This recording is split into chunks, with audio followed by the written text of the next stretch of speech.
Hey everyone, welcome to a rather short news breakdown here on Sotopop.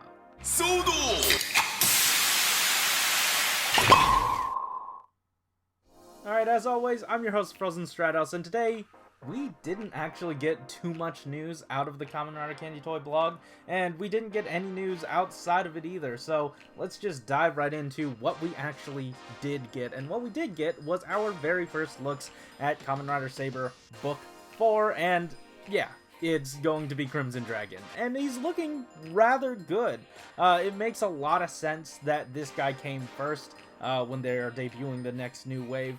It was only a matter of time since we got him, and I believe in the show, like, the day that this debuted, a brand new power-up debuted. So it's like, Soto is rather behind, but hey, that doesn't matter. This guy looks pretty good, and I cross-referenced this with the actual in-show suit.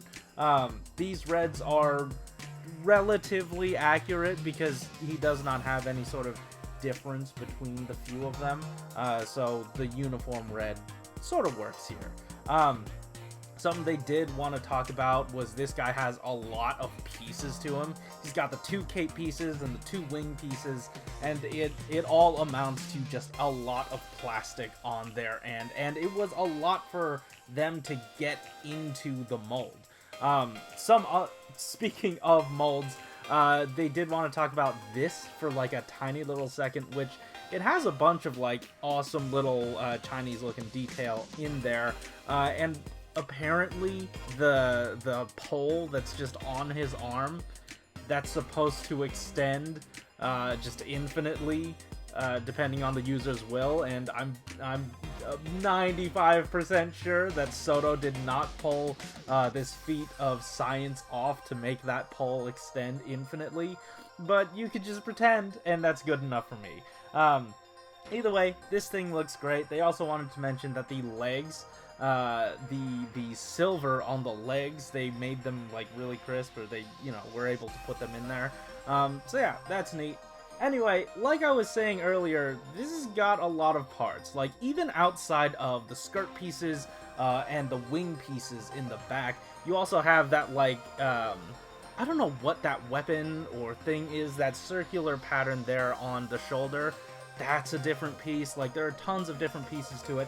So much so that they wanted to let us know that this thing actually has a lot more mass. And they compared it to in-show. They just wanted to show us what the big challenge was here. So, in-show, the difference between, I guess, the weight of this suit and, say, 01's first power-up was about 131%. Like, there is 131% more mass to this figure as compared to 01's first power-up. And that is just in-show suit. So they wanted to figure out what is the difference between the very first power-up for 01 between the very first power-up for Saber, and you saw it there, 18 grams versus 31 grams, and that is a 172% increase, as compared to the 131% of the actual suits.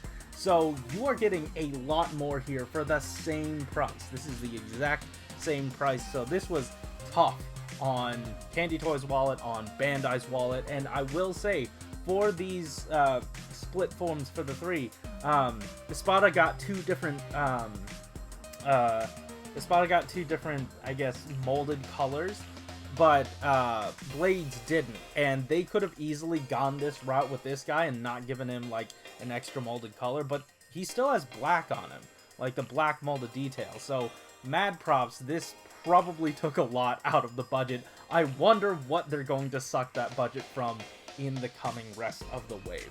But I do believe that's it for the actual, Soto Saber stuff. Let's move on into a few updates for Soto Chronicle.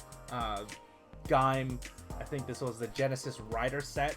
And basically what they said was, hey, we really wanted to have some actual prototypes for this sort of breakdown, but they did not have those prepared yet, just due to production and stuff.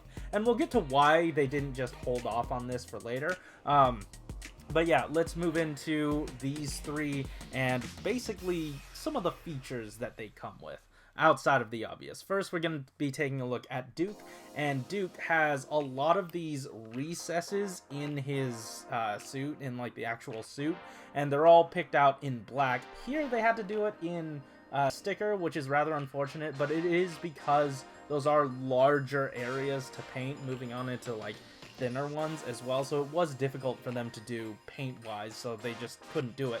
But what they did was they did leave channels in there for you to paint yourself, so they are hoping that you know, the painters out there are happy about this, so that's awesome.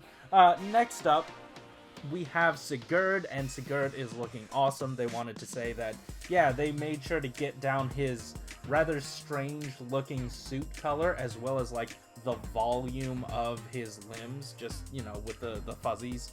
And then also on the head, each individual cherry is going to be painted. And they said, yeah, this is probably going to be very expensive for them, but they also recognized, wow, stickers for those are not going to be good. They are not going to look good at all. So they bit the bullet and painted it for us, and I could not be happier about that. That is so awesome. I mean, sure, the horn areas, those are still stickers, but at least you get the paint on the cherries, and that's really awesome.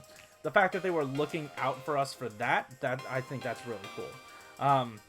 Anyway, that's the neat little tidbit stuff on him. Let's talk about Marika, and she has some very interesting things going for her.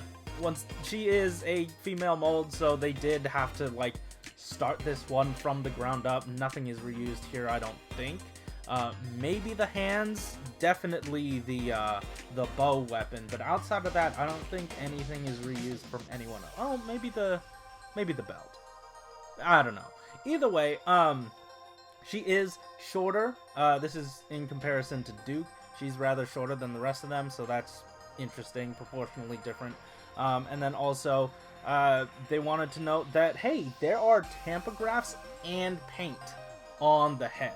So that's really cool. The tampo is over, you know, over top that, like, sweatband looking area. It's the cursive looking thing? I don't know. It looks nice, and I'm glad they did this.